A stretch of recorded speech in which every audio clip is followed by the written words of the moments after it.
bottle or breast milk. At our hospital in Ponca City, we wait and do it just before they go home. So you can do it up to 7 days, but you want to make sure that you get it done before then.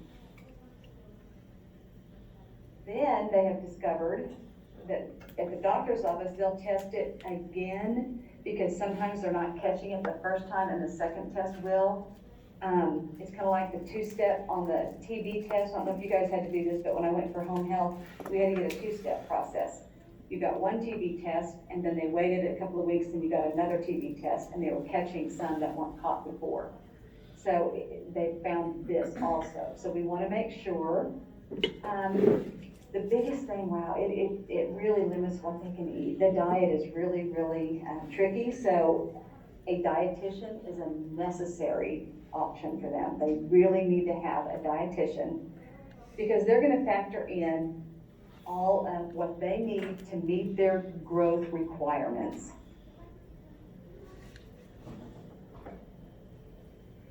The doctor will make sure that the phenylalanine levels are staying good, and they will monitor those. There is no cure. It is a lifetime management, and it gets more difficult the older the child. Like, you know how it is when they're little, you can brush their hair and make them look all kinds of cute, then they start school and they suddenly want to do it themselves. Same thing with their diet. They get to school and their friends are having this kind of a sandwich. Why can't I have that kind of a sandwich? So it's a tricky little balance. You just got to explain from the beginning, this is helping you. These are your choices. What would you like to eat? That kind of thing.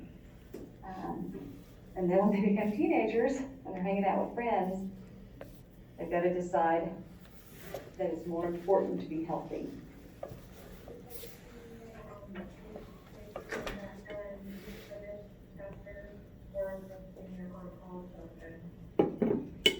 I'm not sure what you're asking.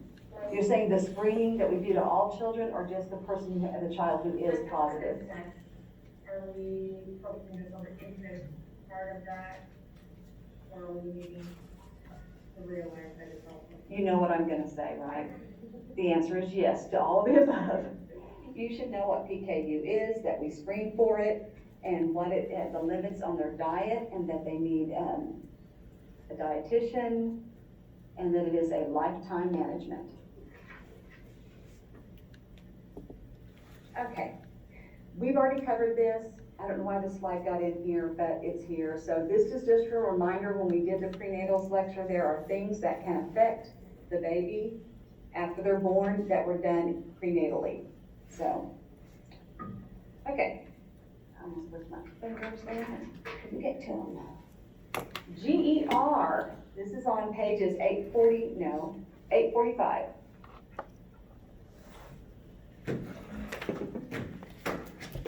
We all have it. It's a little bit normal. That's when your gastric contents, the stuff that's in your stomach, slides up into the esophagus. It's burping. You get a little bit of taste in the back of your mouth. When it happens with children, and a lot of times it happens a lot, they will grow out of it.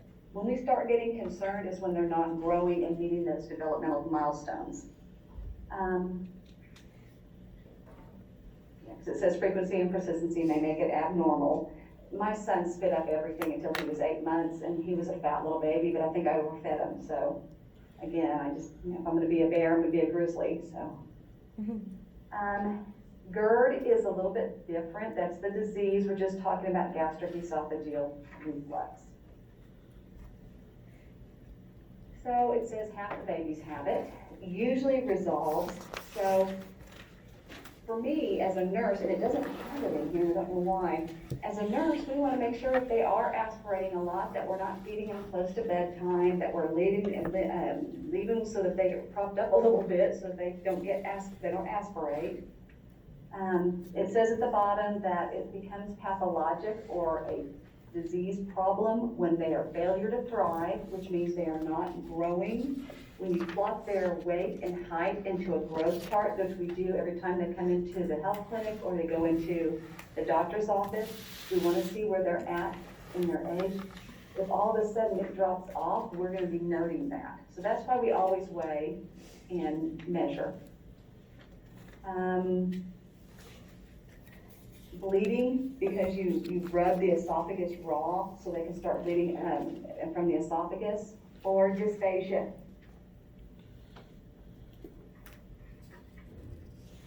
So how do we treat it? We discover they have to figure out what is causing it to begin with. Is there something that they're eating that you can tie it to? So keeping a log is always a good idea. Weight loss, if it's because they're obese. Sometimes the stomach itself can put pressure on the esophagus and cause that to, some people are real short-waisted, and that can cause that pressure to come up. Pharmacological interventions, okay.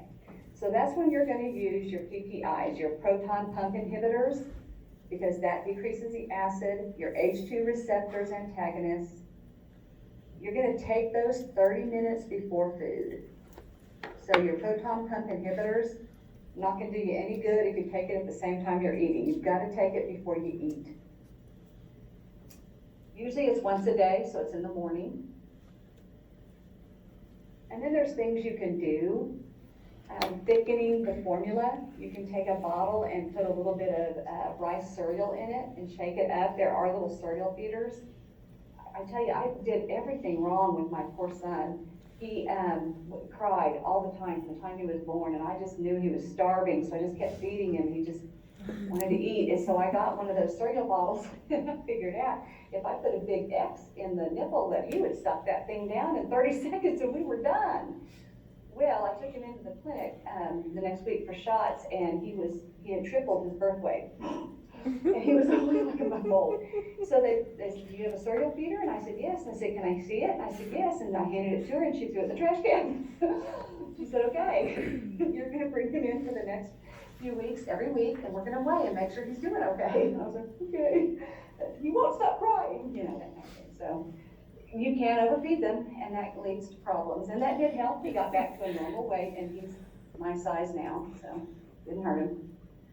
There are surgeries that can be done, and in your book it shows a picture of it. I don't know if you really need to know that, but you would, if they had surgery, you would just follow the same post-op care that you would do for anything. So you're going to educate the parents on their medicines, why it's important they take the medicines, why it's important to avoid the foods. I know I'm hypersensitive to caffeine. I don't drink anything with caffeine after noon, ever, or else I'm going to be awake all night long. So people, we all have issues that we have to avoid. We've got to teach children there are things that can make your stomach upset, so let's work on that.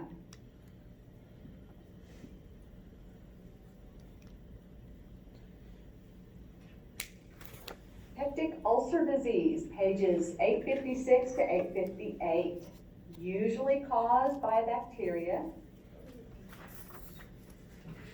Can be caused because of meds. Your NSAIDs put a hole in the stomach, whatever. There are meds that can cause problems.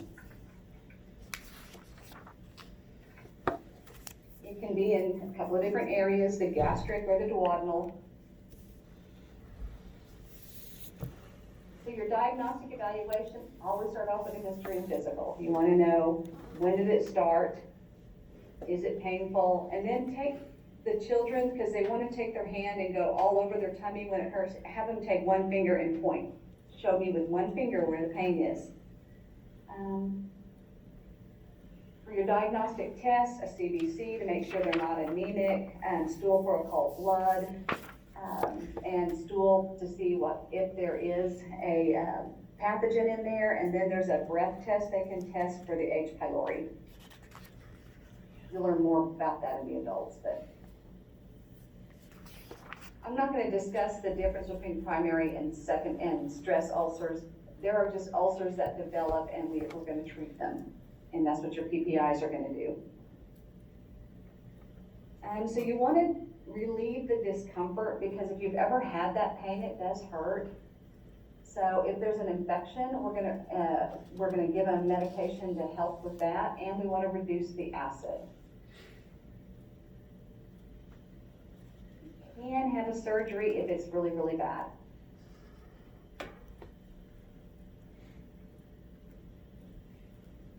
As nurses, we're going to promote healing. Take your medicine as prescribed. This is what it does. Keep it simple so that the child can understand and the parent can understand. Instruct on diet, instruct on positions, a lot of education. A little bit more on this page. It says antibiotics, PPIs, antacids. There are common side effects of all of these, and so you can have diarrhea from your antibiotics, you can have other issues. So make sure that you instruct the parents on the different side effects that are possible, and not to take any more NSAIDs. That's like my miracle drug, and when I had my foot surgery a couple of years ago, the doctor didn't want me taking NSAIDs. I had to turn to Tylenol, and hey, Tylenol's a great medication. It really worked. I didn't have to take any narcotics. Yeah, so we love our NSAIDs. They're a wonderful thing, but they can cause problems. Again, promote gastric healing and education and support of the child and family.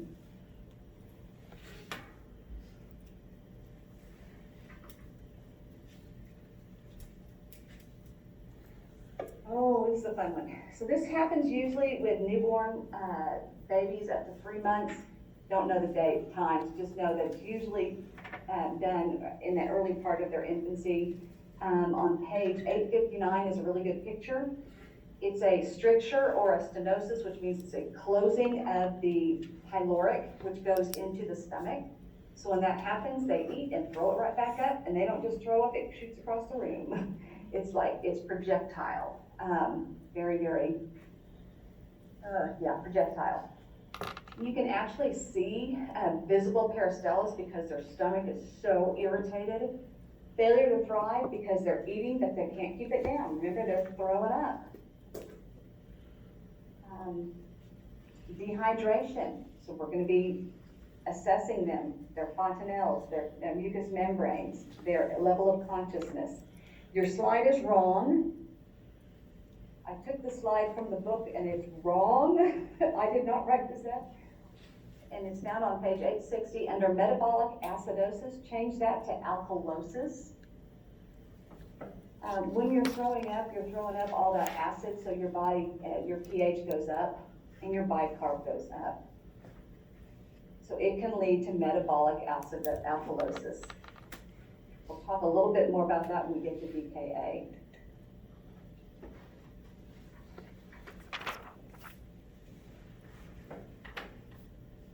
So our therapeutic management, diagnostic evaluation, we can do an x-ray, we can do a CAT scan to make sure, but I'm serious, if you've seen it one time, you're pretty sure what it is, but you are gonna go ahead and get a confirmation CAT scan to make sure. Therapeutic management, rehydration. They're dehydrated. You want to put an IV in them because they can't drink yet, because we're gonna have to do surgery. And you're gonna correct the metabolic alkalosis. Sometimes they need an NG tube if you can get one down to decompress the abdomen. Good prognosis, they do well. Post-operative care, you start the feeding small, and they may still have some vomiting for a couple of days just because of the surgery, but it's not the projectile, so you need to calm the parents down, know it's not coming back, okay? Because that would be scary for them. Celiac disease. You've heard a lot about this in the last few years because we have all this gluten-free stuff. These are on pages 862 and 863. Gluten-induced enteropathy and celiac sprue is what it's actually called. Just means they have a gluten intolerance. It's an autoimmune disorder that gets triggered when they eat gluten. And it doesn't always happen the first time, it's usually later on. So what does it look like? Well, number one, it's a malabsorption problem. Remember we talked about that with diarrhea? They're not able to absorb the nutrients out of the food. So they're gonna have steatorrhea, which is your greasy, fatty, liquidy stools. General malnutrition. They haven't been able to eat anything, their stomach hurts. Abdominal distension is probably going to be a little bit tight and firm because they're malnutrition. secondary vitamin deficiencies because they have not been able to absorb the nutrients.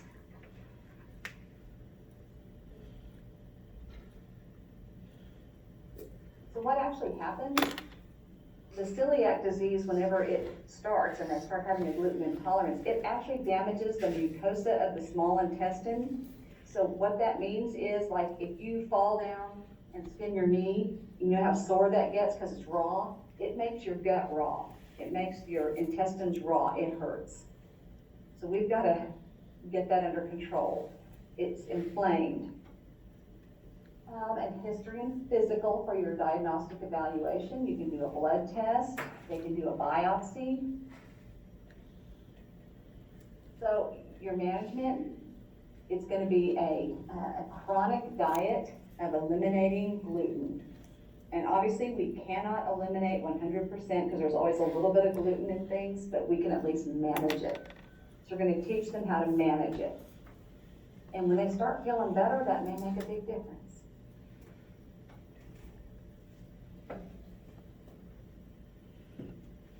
So as a nurse, you're going to assist with the assessments and the diagnosis. You're going to make sure that you have listened to their stomach, talk to them about the pain.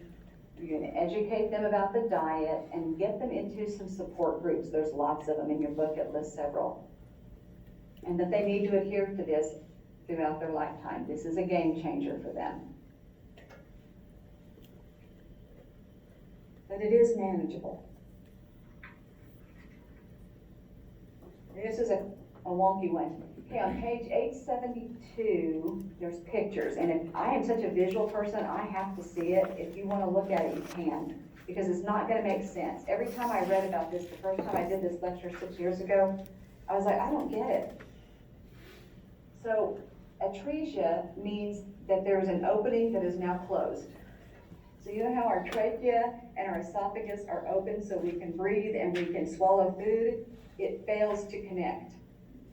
Yeah, that's weird. And it depends upon where the stoppage is. It could be up high, it could be in the trachea. It could be, I had a friend whose granddaughter had this, and she would look perfect when she was born, but I mean, right after she was born, they went to feed her and she was spitting everything up, and they did an x-ray and found she had esophageal atresia. I don't know which one she had, but he said it went from her esophagus went into the lungs. So instead of the food going in the stomach, the food was going into the lungs. Yeah, that's bad. So they life-flighted her to another hospital and got the surgery. She did great, doing super. The interesting thing was that was the second baby in this small town to have that. So it makes you wonder if there wasn't something environmental going on.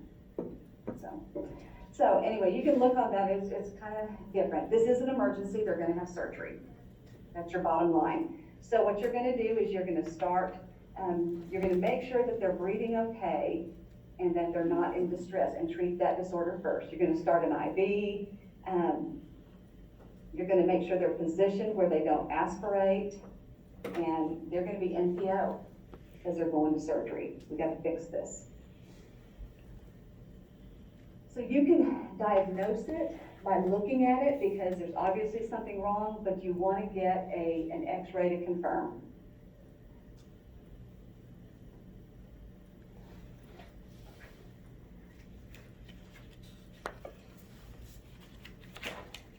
So therapeutic management, I'm going to talk about mostly post-op, airway first.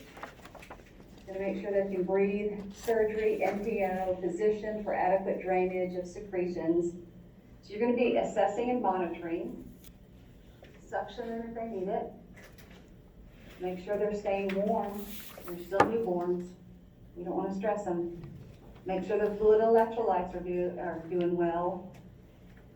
You're going to be watching the lab reports when they come back and making sure that everything is normal. Your pre-op, which I already talked about, your post-op, which is what we've been talking about, and then family support, discharge planning, and home care. So you're just going to tell the parents, whatever it is they did, you're going to talk to the parents about managing that. We're not going to go into all the different things they could do. It's not necessary. But we're going to make sure the parents understand the medicines the baby's going to be on and any other issues that are going on.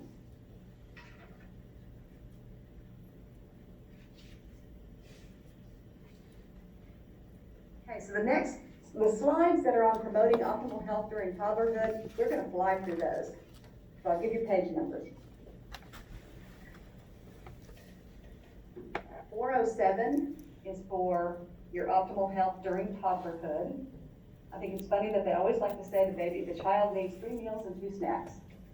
My husband's cousin is a pediatrician who's never been married, and he used to like to lecture us on how our children all need 3 meals and 2 snacks. We're like, you're right, we're just getting them to eat. The phenomenon of the physiological anorexia. That means they have a decreased need for more calories. They've stopped growing as much. When they're born to birth to 1 year, they're growing exponentially. Then they hit toddlerhood, they're moving more, they're really not growing that much. So they don't have a need for more calories. So they may eat really good one day, and then the next day kind of pick around at it. Ritualism, they like to have the same plate, same bowl. My son ate the same food every day for a year and a half. He wanted a tortilla with mustard and cheese on it every day. I have no idea where he came up with that combination, but that's what he had. They like something common that they have a tendency to repeat. They often imitate the family, like if daddy goes, yeah, I don't eat carrots. Oh, well, child's like, well, I don't eat carrots. So you gotta be careful what you're saying around them. You wanna try to prevent obesity. One of the problems is that we've gotten so used to them eating so much as babies that we think they need to keep eating that much now. Giving them a lot of fruit juices, high sugary fruit juices is not good. And that's one of the problems that we're having. And making sure your snacks, if they're gonna eat a snack, make sure it's a healthy snack. I gave my kids, I tried really hard because I knew they weren't gonna eat their meals well. So their snack, I had grapes and some cheese sticks. It's okay. And I made sure I cut the grapes. So you wanna make sure that you are, the times that they will eat, that you're offering something nutritious. My daughter, we tried to get her to eat carrots, and she was not a picky eater. She would eat anything, and she hated carrots. And my son had a friend at school that had a cold, and he couldn't taste anything, and Stephen thought that was terrible. And my daughter said, oh, she can eat carrots, because that was the worst thing she could actually think of. You can eat it if you don't taste it. Yeah. Preschooler nutrition. I don't care about the 90 calories per kilogram. Again, they're still not up to where they're eating a lot, so we like to do a total fat average over several days. How much are they eating in several days rather than a day? My pyramid, that's a government website that's still not up. Yeah, it was supposed to be up this year. Anyway, it's going to be really good when it's finally up. It's choose my plate, and they'll be able to go in there and figure out what is healthy and what is not. It's going to be awesome when they finally get it up there. Fluid requirements, they do need to still make sure they're drinking water and non-sugary drinks. I'm sorry? These on a, yes, thank you, 436.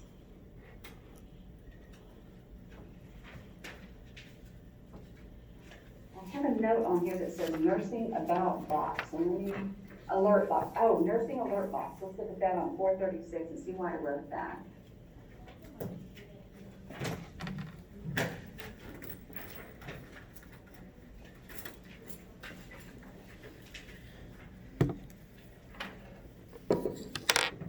Oh, just about the obesity. Yeah, so I would read that. That talks about the obesity and the idea of helping children to achieve their growth without increasing the calories.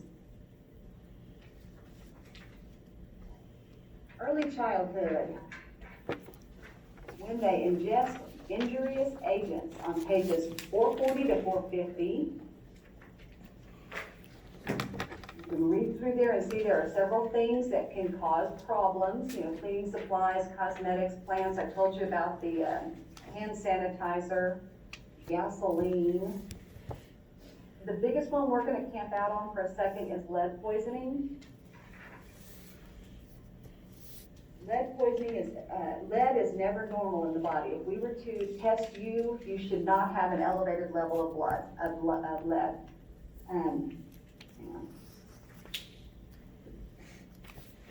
Okay, lead poisoning is in a minute. Okay, so emergency treatments, the first thing you wanna do is give your parents the poison control number. Because before you do any actions, because they may want to induce vomiting, but vomiting may actually cause more damage from the agent that they swallowed. So call poison control first, and they will tell you what to do. And you're gonna monitor how they're breathing, how they're doing. This is on page 444. When they get to the hospital, of course, you're gonna do your nursing assessment. And they call it gastric decontamination, where they're gonna induce vomiting. We used to keep Epicac at home for parents, but now we say don't do that because there's so many things that you really don't want them throwing up. So they say just, call poison control, come to the ER. So you wanna go ahead and get this agent out because it's causing trouble and prevent reoccurrence on page 445. So you wanna teach them to lock these chemicals up. There are lots of things that can cause problems for the baby or the child, and so just keep them up because, like I said, toddlers are just people looking for death. Lead poisoning, page 446. A lot of our old houses that have lead-based paint. Remember I told you about pica, where they're eating paint? Microparticles of lead contaminate in bare soil, so the soil might have it, can be inhaled, which is breathed in or ingested, and it locks itself into a lot of our organs. Your nervous system, it says, is especially vulnerable. That's on 447.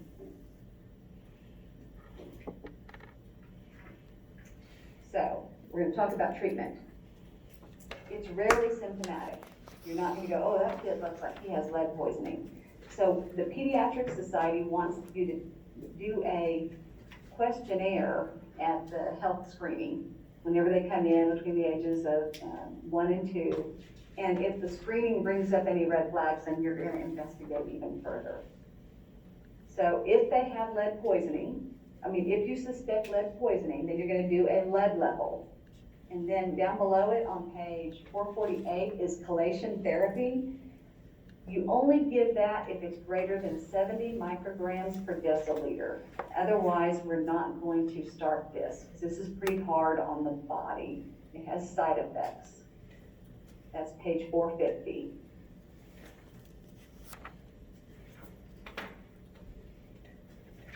So if their lead level is elevated but not that high, you're going to make sure they change houses. Whatever it is that's causing the lead, you're going to send out a social worker. They're going to help them discover what it is that's causing the lead elevation.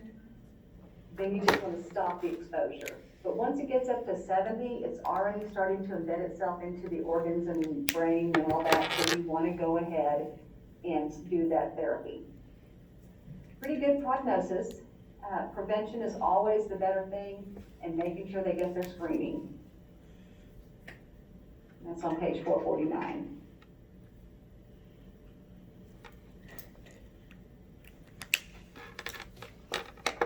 Okay, so 479 to 480 for the school-age child. These are the children that kind of parents forget about because they're quiet, they're in school now, they're not running around the house like wild animals, and they're not teenagers yet. So we call that the sleeper age. They don't need as many calories either. So you want to help them know the importance of a balanced diet. We want to continue teaching them how to eat healthy so they will promote their growth, and when they get older, they'll be able to manage their weight. Quality of diet is often related to the family's pattern of eating. Are they eating out a lot? That is a frequent thing going on. I think that's one of the positives that came out of COVID is that people started staying home more. So you want them to decrease their sugar and their empty calories. Any of your snack foods, I have heard it said that your refrigerator should be full and your pantry should be empty. Because your pantry is going to hold all your processed foods. Your refrigerator is going to hold all your... Uh-oh. Did you need something? I'm sorry. Okay, and fast food concerns, anything you can get through the window of your car is not good for you. Just remember that. It's high of fat and calories. Doesn't mean it's not good. Doesn't mean that I don't like it, but we try to eliminate as much as we can. Nutritional health for the adolescent. Oh, this gets tricky on pages 541 to 542. We want to make sure that they understand eating, and because their calories have now increased, they're starving all the time. But we want to make sure that they don't, and you got to balance the eating right and eating more with weight issues, because we don't want them thinking that we're telling them that we're fat or that they're skinny, because we don't want to bring on any of those psychological issues either. They get external forces often influence their dietary choices, which means they're hanging out with their friends, they're eating what their friends are eating. So you just want to make sure that you have taught them the correct way to eat. When they come in to see you as a nurse, you're going to do a dietary screening. Tell me what you're eating. That's on a typical day, what do you eat? Do heights and weights, see how they're doing, and labs, so that you can see if there's any gaps in their diet. If they're doing fad diets or they're eating too much, you're gonna notice that with your lab values. Okay, diabetes. I am gonna focus in on type 1. We start on page 1192.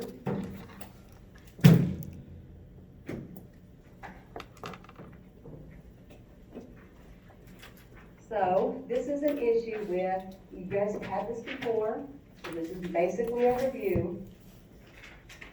The body doesn't either make enough insulin or it makes no insulin, the beta cells, and you have too much sugar. So that's your basic problem.